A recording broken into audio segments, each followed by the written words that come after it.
ভালো করে আমি দিয়ে যাচাই করে দেখছি যে আপনারা সরকারি বৈধভাবে রেকর্ডিং এজেন্সি, আচ্ছা এর জন্য আমি আর একটু সাহস পাইছি। আচ্ছা। আসসালামু আলাইকুম। বরিশালের পটুয়াখালী থেকে আসছেন আমাদের যে দেখেন, আপনি দেখে পাচ্ছেন যে একদম গ্রামের সহজ সরল মানুষ, যারা হয়তো আমাদের তো অনলাইনেই পেয়েছেন না, যে উনাদের মতো মানুষ অনলাইনে দেখে আমাদেরকে বিশ্বাস করছে এবং বিশ্বাস করে এসে ওনার পরিবারের দুইজনের পাসপোর্ট জমা দিয়েছে এবং টাকাও জমা দিয়েছে 40-80 হাজার। তো জমা দিয়েছে বিদেশ যাওয়ার জন্য, ভিসা করার জন্য। তো মানুষের কতটা বিশ্বাস থাকলে আসলে এই অবস্থানে আসে। আমি তো ওনাকে দেখে ভাবছি যে উনি কিভাবে দেখে এখান পর্যন্ত আসলো। আপনি তো দেখেননি, দেখছে কি? উনি আপনার কে হয়? মেয়ে। আপনার মেয়ে দেখছে। আমাদেরকে কিভাবে পেয়েছেন? আমি ইউটিউবে পেয়েছি, প্রথমে ইউটিউব ভিডিও দেখছি, দেখে থেকে আমার মানে ভালো লাগে যে আপনি একটা বিশ্বাস হয় যে এই এজেন্সিটা ভালো, এরকম দেখে পরে কয়েকটা ভিডিও দেখে আমি আইসা পড়ছি, আইসা আর কি বই জমা দিছি। তো ওনাদেরকে রাজি করালেন কিভাবে? আমি রাজি করেছি যে আমার উপরে বিশ্বাস রাখো, টাকা যদি মার যায় আমি দিব। এই রকম রিস্ক নিছেন আপনি?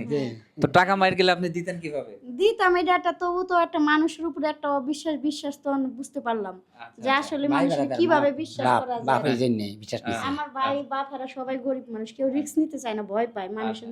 এরা মানে তৃতীয় ব্যক্তি খুঁজতে চায়, কয় কারো মাধ্যম ছাড়া বিদেশ যাওয়া যায় না। পরে আমি বলছি যে না, ভালো এজেন্সি থাকলে অবশ্যই যাওয়া যায়, ভাগ্য যদি থাকে তাহলে পামু, তাহলে যায়া দেখি, অন্তত কথা বইলা দেখি। পরে এর জন্য আর কি আমার আশা। আপনার তো অনেক সাহস দেখছি। এখন তো মানুষ আসলে সচেতন হচ্ছে, তো সচেতনতা জরুরি যে ডিরেক্ট আইডি অনেক করে ভালো করে আমি দিয়ে যাচাই করে দেখছি যে আপনারা সরকারি বৈধভাবে রেকর্ডিং এজেন্সি, এর জন্য আমি আর একটু সাহস পাইছি। আচ্ছা, ধন্যবাদ। আর মূলত আপনার যে ভিডিও, প্রত্যেকটা ভিডিওতে মানে অনেক কথা আছে যেগুলা কামে মানে মিল হয়, এর জন্য আমি আর একটু সাহস পাইছি। আচ্ছা, ধন্যবাদ।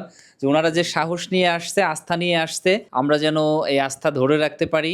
সবাই দোয়া করবেন এবং আমরা চেষ্টা করি সব সময়ের জন্য ভালো ভালো কাজের মাধ্যমে আপনাদের আস্থা ধরে রাখার জন্য। তো আমি চাই যে ওনাদের ভিসাটা যেন দ্রুত হয়ে যায়, যে আমিও ভাবি নাই যে এরকম সহজ সরল অনেক মানুষের দেখা আমি পাবো। কারণ এখন তো ভিডিও অনলাইনে যারা পড়াশোনা জানে শুধু তারা দেখে, কিন্তু আমাদের আসলে চিন্তা ভাবনা এখন চেঞ্জ হয়ে যাচ্ছে যে না, বিভিন্ন শ্রেণীর মানুষ আমরা পাচ্ছি এবং তাদের বিশ্বাস নিয়ে আমাদের কাজ করতে হচ্ছে। আমরা কিন্তু সেনসিটিভ একটা অবস্থানে দাঁড়ায় যদি কোনো সময়ের জন্য ফেইলর হই, এই মানুষগুলো কিন্তু মানে বিশ্বাসী আস্থা হারাই ফেলবে একেবারেই, মানে এবং তারা নিজেরাই ভেঙে পড়বে যে এত বিশ্বাস করে গিয়েছিলাম, সেখান থেকে কিছু পাইনি।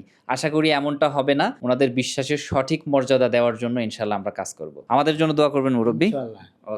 ভালো থাকবেন। আসসালামু আলাইকুম।